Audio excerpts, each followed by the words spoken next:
کھانے پینے کے حلال و حرام کے کون سے جانور حلال ہیں کون سے حرام ہیں، پرندے، کھانے پینے کے بارے احادیث کی روشنی میں ہدایات بیان ہو رہی ہیں۔ بخاری شریف کی حدیث ہے، سیدہ عائشہ رضی اللہ تعالیٰ عنہا نقل کرتی ہے، کچھ لوگوں نے رسول پاک صلی اللہ علیہ وسلم کی خدمت میں عرض کیا، ہمارے وہاں کچھ ایسے لوگ ہیں کہ ان کا شرک کا زمانہ قریبی کا ہے، یعنی قریبی زمانہ کے نو مسلم ہے،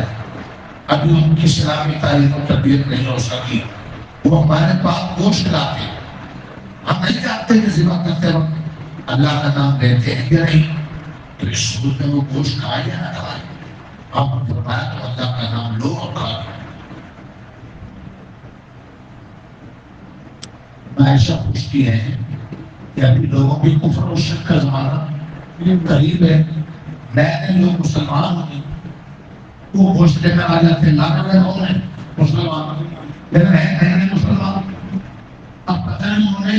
اللہ کا نام ذکر کرتے ہوئے لیا یا نہیں لیا، چونکہ جو نئے نئے مسلمان ہوتے ہیں ان کو بھی پوری تربیت یہ شک آیا، انہوں نے فرمایا اللہ کا نام لوگ کھاؤ، وجہ کیا ہے؟ جب وہ کون ہے؟ مسلمان ہے،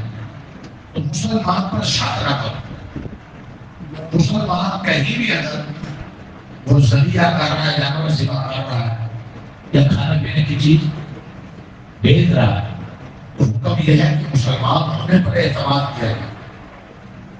شک نہ کیا ہے، اللہ یہ کہ یقین ہو جائے کہ یہ کیا کرتا ہے، حرام کھلاتا ہے یا حرام آمدن ہے، غالب گمان یقین ہو کہ یہ حرام آمدن سے کرنا یہ اللہ کا پھر نہیں، اگر ہر مسلمان پر کیا کیا جائے گا، شک کیا جائے گا تو بڑی مشکل مسلمان پڑ جائے، ہر مسلمان پر اگر حکم یہ ہے شریعت مسائل، اگر مسلمان ہے، اسلامی ملک ہے،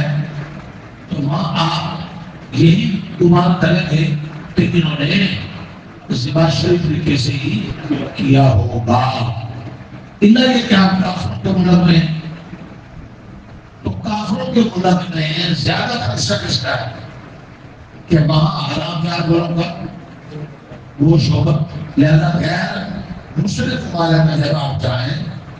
وہاں اکثر اس کا کوشش کریں گوشت خرید کر نہ کھائیں، عام سبزیاں، دال مکھا، جب تک کہ یقین نہ ہو جائے کہ یہ دکاندار مسلمان ہے اور یہ ذریعہ کس کا ہے، مسلمان، چونکہ وہاں غالب کو خطرہ کیا ہے، یا کافروں کی حکومتوں کے زیادہ کافر ہوں گے غیر مسلم ہوں گے، اور وہ ذریعہ شرعی طریقے سے حلال نہیں ہوگا، بہت سے کافر بہت سے حرام چیز کھاتے، وہاں مسلمان ہے، مسلمانوں کا محلہ ہے، مسلمانوں کی برادری ہے، مسلمان ملک ہے، مسلمان حکومت ہے، بھیجنے والے مسلمان ہیں، بنانے والے مسلمان ہیں، پکانے والے مسلمان ہیں، گرانے والے مسلمان ہیں، ذبح کرنے والے قوم، خواہ شک کرنا وہ ٹھیک ہے، اس سے شک کا راستہ اتنا وسیع ہو جائے گا کہ پھر کسی کو بھی اعتماد نہیں ہے، شریعت کے حکم ہے بڑی لیکن حدیث کا مطلب یہ ہے کہ ہم باہم میں نہیں پڑھنا چاہیے، جب وہ لوگ مسلمان ہو چکے ہیں تو جنہوں نے اسلام کو قبول کیا ہے اللہ کی رضا کے لیے، کفر چھوڑا ہے، تو اپنا کوئی پرانا دین چھوڑنا آسان کام نہیں، تو جو اللہ کے لیے اتنا فیصلہ کر رہے ہیں کہ اسلام قبول، تو کیا وہ مردار کرائیں گے؟ یہ اچھا کام کرو، مسلمان اور شکر سمجھنا چاہیے کہ اللہ کا نام لے کر ہی ذبح کر لو، اس لیے تم اللہ کا نام لے کر کھا گیا، یہ مطلب دل نہیں ہے کہ انہوں نے اللہ کا نام لیے بغیر ہی کافرانہ طریقے پر ذبح کر لیا ہے تو تمہارے بسم اللہ پڑھنے سے محرام ہو جائے گا، یہ مطلب اگر کسی نے کفر کے طریقے پر جانور کو ذبح کیا ہو اور آپ بسم اللہ پڑھ کے کھا لیں حرام ہو جائے گا، یہ مطلب نہیں ہے، مقصد شک نہ کرو، ورنہ جس جانور پر بھی ذبح کرتے ہو اللہ کا نام نہیں لیا جا اس کا کھانا جائز نہیں ہے، وہ حلال جانور بھی مردار ہو جاتا ہے، قرآن مجید سورۃ الانعام اعوذ باللہ من الشیطان الرجیم بسم اللہ الرحمن الرحیم ولا تأکلوا مما لم يذكر اسم اللہ علیہ وإنہ لفسق. جس جانور پر اللہ کا نام نہ لیا گیا ہو اس کو مت کھاؤ، یہ سب گناہ ہے.